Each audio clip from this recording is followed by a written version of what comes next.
جیسے کہ پہلے ویڈیو میں ایک الحیات ہوٹل کی بنا کر اپلوڈ کر چکا ہوں، تو یہاں ہم رکے ہوئے تھے، بلکہ ٹریپ ہو چکے تھے، آگے نہیں جا پا رہے تھے۔ ہمارا منزل ہماری سکردو ہے، لیکن سکردو ہم سے دور ہوتا چلا جا رہا۔ لیکن سب لوگوں نے یہ ایک مثبت بات رہی ہمارے پورے گروپ کے اندر، کوئی بھی پینک کا شکار نہیں ہوا، کوئی پریشان نہیں ہوا۔ انہوں نے کہا ٹھیک ہے، اس کو قبول کیا کہ یہ ایک پارٹ آف گیم ہے، اگر ہم باہر نکلیں تو مسائل بھی آتے ہیں اور ان کو ہمیں خندہ پیشانی سے برداشت کرنا ہے، بلکہ اس کو انجوائے کیا اس کو۔ اور وہاں پہ وہ جو ہوٹل تھا اس کے ارد گرد وہ ریت جو ہم کراچی کے ساحلوں پر دیکھتے ہیں، وہ اس طرح کی ریت ہمیں نظر آئی، اور اس کے اوپر لوگ پتھروں میں ریت پر بیٹھ کر اپنی فوٹوگرافی کر رہے تھے۔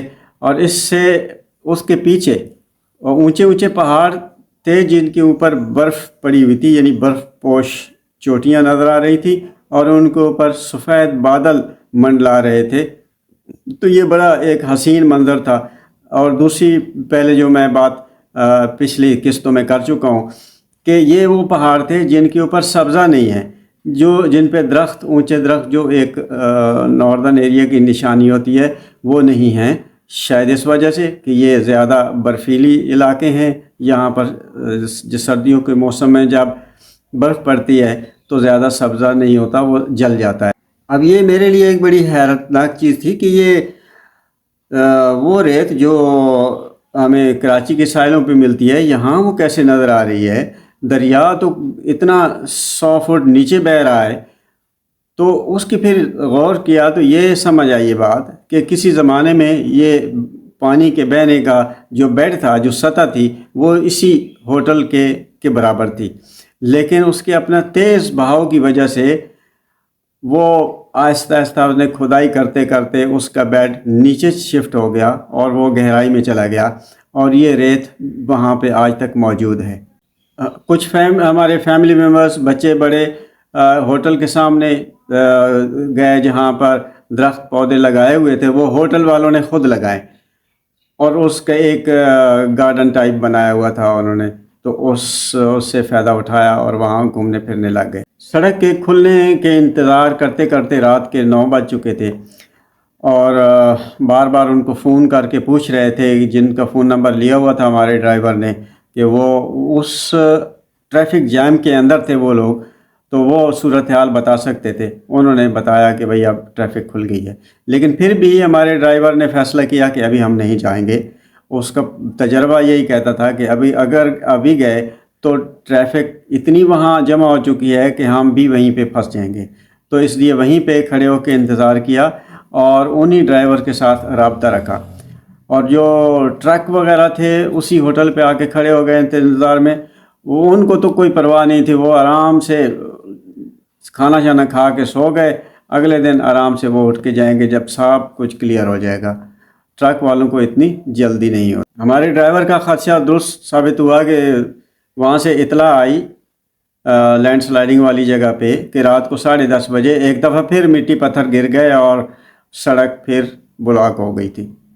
تو خیر وہاں پر مشینری چونکہ موجود تھی پہلے سے، تو اس لیے جلدی سے اس کو کلیئر کر دیا گیا۔ اور ویسے بھی جب لینڈ سلائیڈنگ ہوتی ہے تو اس کو کافی دیر مانیٹر کیا جاتا ہے، انتظار کیا جاتا ہے۔ فوراً نہ تو ریسکیو والے اندر جاتے ہیں اور نہ کوئی مشینری اندر جاتی ہے، کیونکہ اوپر سے کوئی بھی پتھر مٹی کوئی گر سکتی ہے، اور پھر وہ کتنے بڑے بڑے پتھر ہوتے ہیں کہ نیچے مشینری اس کے سائز کا کوئی وہ ریشو ہی نہیں ہوتی، بہت بڑے پتھر ہوتے ہیں۔ جن لوگوں کو تجربہ نہیں تھا وہ صرف جلدی میں ہوتے ہیں کہ بس سڑک کھل گئی جو بھاگو۔ تو ہمارے ساتھ کچھ تھے ایسے لوگ کہ جو اپنی گاڑیوں پہ آئے ہوئے تھے اور وہ چل پڑے، بھاگ پڑے، اور بعد میں پھر ان لوگوں سے ملاقات ہوئی، انہوں نے کہا یار آپ لوگ ٹھیک رہے ہیں، ہم نکل کے پھر پھنس گئے تھے۔ تو اس کا مطلب ہے ہمارے ڈرائیور کا تجربہ صحیح کہتا تھا۔ یہ الحیات ہوٹل میں جو ہم ایک جگہ رک گئے، پھنس گئے، تو وہاں پھر بالکل ہی کٹ آف ہو گئے، دنیا سے ہمارا رابطہ ختم ہو گیا۔ وائی فائی عام طور پہ ایسی جگہوں پہ ہوٹل والے وائی فائی کی سہولت دیتے ہیں جہاں پہ ایس کام کی سم ان کے پاس ہوتی ہے، اور وہ وائی فائی پہ لگا کے باقی جو رہائشی ان کو دے دیتے ہیں سہولت اس کی، لیکن اس کے پاس ایک بڑی تھکی خراب سی ایک ڈیوائس تھی جو کام ہی نہیں کر رہی تھی، وہ چارج بھی نہیں تھی اور کام بھی نہیں کر رہی تھی۔ تو اس طرح نہ تو وائی فائی کے سگنل تھے، یعنی انٹرنیٹ نہیں تھا، اور دوسری ہماری جو ٹیلی فون کے سگنل ہے وہ بھی نہیں تھے وہاں پہ، تو بالکل ہمارا رابطہ ہر کسی سے ختم تھا۔ ایسی صورتحال کے لیے ہمارے یہ ڈرائیور جو وہاں پہ چلتے ہیں، انہوں نے ایس کام کی سم اپنے پاس رکھی ہوتی ہے، تو ہمارے ڈرائیور کے پاس بھی تھی، اور بھی وہاں جو چلتے ہیں ان کے پاس تھی، تو ان کا رابطہ اس سم کے ذریعے تھا۔ یہ 24 گھنٹے سے زیادہ ٹائم وہاں گزارنے کے بعد ہم اگلے دن صبح نکلے 5:30 بجے وہاں سے، اور 5:30 پونے 6 بج چکے تھے۔ وہاں گئے آگے تو جو لینڈ سلائڈنگ والی جگہ تھی وہ کوئی 1 کلومیٹر کا فاصلہ تھا جہاں پہ مٹی پتھر وغیرہ گرے تھے، تو وہاں پہ پھر گئے تو پھر پھنسی ہوئی تھی ٹریفک۔ وہ صرف اپنی بد نظمی اور یہ جو ہمارا قومی مزاج ہے کہ خود آگے نکل جانے کی تگ و دو اور دوسرے کو راستہ نہ دینا، سامنے آ گئے، ادھر سے بھی گاڑی آ رہی ہے، دونوں گاڑیاں اپنے آمنے سامنے کھڑی ہو گئیں، اور پھر پیچھے سے پوری ٹریفک بلاک ہو جاتی ہے۔ اور جب کھلتی ہے یہ ہٹاتے ہیں مٹی ملبہ ہٹاتے ہیں، تو وہ اکثر یہی ہوتا ہے کہ وہ دو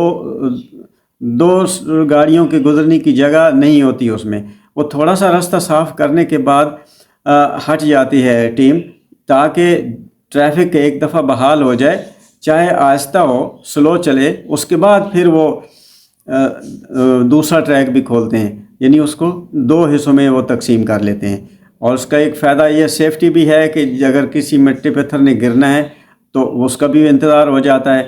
اب وہ صورتحال کہ جب کوئی بھی ایک دوسرے کو راستہ دینے کے لیے تیار نہیں تھا، اور جناب سب پھنس کے کھڑے ہو گئے، اور پھر سارے کے پھر تسلی ہو جاتی ہے، سب کو بالکل کھڑے ہو جاتے ہیں، کوئی نہ کوئی باہر نکل رہا ہے نہ کوئی۔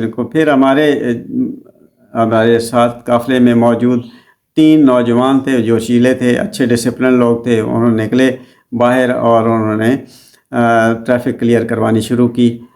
تو وہ کافی لوگوں کے ساتھ وہاں ہاتھا پائی بھی ہو گئی اور لڑائی مار کٹائی، اور خیر کرتے کراتے آرام سے 12 کچھ نہ کچھ کر کے انہوں نے کلیئر کیا۔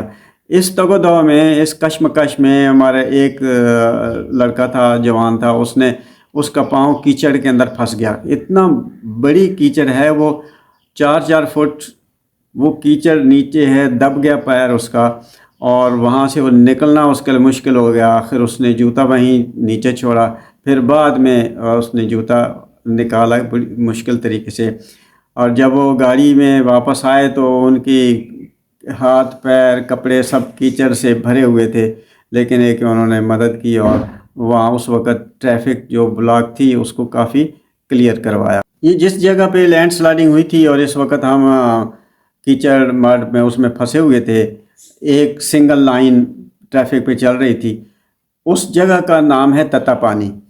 تتا یعنی گرم، وہاں ابلتا ہوا پانی نکل رہا ہوتا ہے، اور اس کی سٹیم اس کے باہر آ رہی ہوتی ہے، تو پتہ چلتا ہے کتنا وہ گرم ہے۔ تو وہ کہتے ہیں کہ اس کے اندر گندک ہے، یعنی سلفر ہے اندر، اس کے ذخیرے اس پہاڑ میں بہت ہیں، جس کی وجہ سے وہ گرم ہو کے آتا ہے پانی۔ اب آپ سوچ رہے ہیں کہ سوال یہ پیدا ہوتا ہے کہ بھائی جب یہ لینڈ سلائڈنگ ہو گئی، ساری دنیا کو پتہ چل گیا، پورے پاکستان کو پتہ چل گیا، تو وہ جو انتظامیہ جنہوں نے گاڑیاں بلڈوزر وغیرہ بھیجے تھے، کیا وہ اپنے انتظامیہ کے لوگ دو نہیں بھیج سکتے تھے جو ٹریفک کو کنٹرول کرتے؟ کیونکہ نتیجہ تو یہی ہونا تھا۔ لیکن بڑی حیران کن بات ہے کہ وہاں کوئی انتظامیہ کا بندہ نہیں تھا، اور یہ کام ہمارے لڑکوں کو کرنا پڑا۔ اور اس کا نقصان یہ ہوتا ہے کہ ان کی کوئی بات ماننے کو تیار نہیں ہوتا۔ یہ تب مانتے ہیں جب اسے کہتے ہیں باہر، اس کو گھسیٹ کے کہتے ہیں باہر نکلو، پھر وہ جب لڑائی پہ آتے ہیں نا، پھر وہ بات مانتے ہیں کہ بھائی اب تو گڑبڑ ہے۔ اب صبح سے نکلے ہوئے تھے، ہم نے ناشتہ بھی نہیں کیا تھا صبح، اور کافی ٹائم ہو گیا تھا یہیں پر، تو ہماری بی پی بھی لوگوں کا لو ہونے لگ گیا، یعنی اس کی شوگر لو ہونے لگ گئی، بھوک لگ گئی، بچے بھی بھوک رہے تھے۔ لیکن یہ کہ اچھی بات تھی، ہمارے کچھ لوگوں کے پاس وہی ڈرائی فروٹس تھے، جو ہم آپس میں تقسیم کر کے کھا رہے تھے. تو یہ ایک میں نے جو ایک سامان کے اندر اس لسٹ میں یہ ڈرائی فروٹ شامل تھے، وہ اسی وجہ سے شامل ہیں کہ اس کی ضرورت آپ کو کہیں بھی پڑ سکتی ہے، کسی وقت بھی آپ کہیں ٹریپ ہو سکتے ہیں، آپ کو ضرورت پڑ سکتی ہے. تو یہ بڑی فائدہ مند چیز ہے. تو اگلی قسط میں مزید انشاءاللہ یہ سفر ہمارا جاری رہے گا. ابھی ہم سکردو نہیں پہنچے، ایک لینڈ سلائیڈنگ اور بھی ہے جس سے پالا پڑا، اور اس سے پہلے بھی ایک خوبصورت جگہ ہیں ان کی بھی سیر کی، پہلے وہ دکھاؤں گا، پھر آگے چلیں گے. جی السلام علیکم ورحمۃ اللہ.